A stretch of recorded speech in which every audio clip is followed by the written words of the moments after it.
Welcome to Nupur YouTube channel. এখানে সকল সনাতনী ভিডিও পেয়ে যাবেন। আজকে আমরা জানব গীতায় যে 18টি অধ্যায় রয়েছে এবং যে 18টি নাম রয়েছে সেই নামগুলোর বিশেষ বর্ণনা করা হলো, নাম সহ বিশেষ বর্ণনা করা হলো।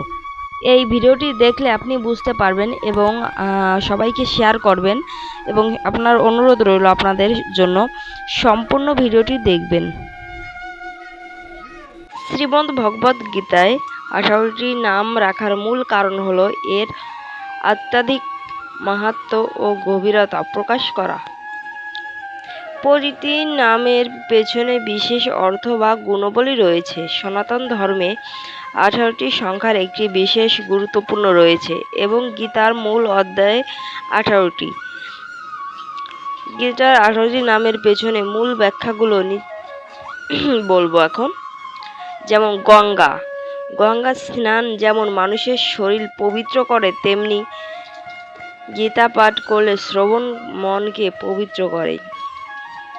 গীতা এটি জাগতিক সব পাপ বা দুঃখ নাশ করে। সাবিত্রী এটি অসীম সত্য ও সতীত্বের প্রতীক। সীতা সতীত্বের আদর্শ ধারণকারী। সত্যা এটি পরম সত্যের রূপ। পতিব্রতা পরমাত্মা বা ভগবানের প্রতি ঐকান্তিক ভক্তির নির্দেশ। ব্রহ্মাবলী ও ব্রহ্মবিদ্যা এটি ব্রহ্মা বা পরম সত্য সম্পর্কে জ্ঞান দান করে। ত্রিসন্ধ্যা সকাল, দুপুর ও সন্ধ্যা 3 বেলায় জপের মাধ্যমে এটি ফলদায়ক। মুক্তিজ্ঞানী এটি পাঠ করলে মানুষের মুক্তি বা মোক্ষ লাভ করে। অর্ধমাত্রা অলঙ্কারের অত্যাধিক মাত্রার সাথে তুলনীয়। চিদানন্দ এটি পাঠে পরম আত্মানন্দ ও দিব্য চেতনার জাগরণ ঘটে। ভবগ্নি এটি মানুষের জন্ম মৃত্যু চক্র বা সংসার বন্ধন ধ্বংস করে।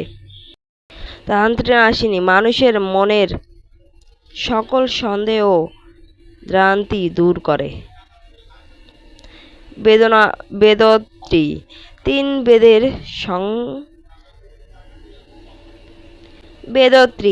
3 বেদের সারস সংক্ষেপ। পরানন্দা পরম আনন্দের উৎসব তথা জীবনের পরম প্রকৃত অর্থ উন্মোচন করে।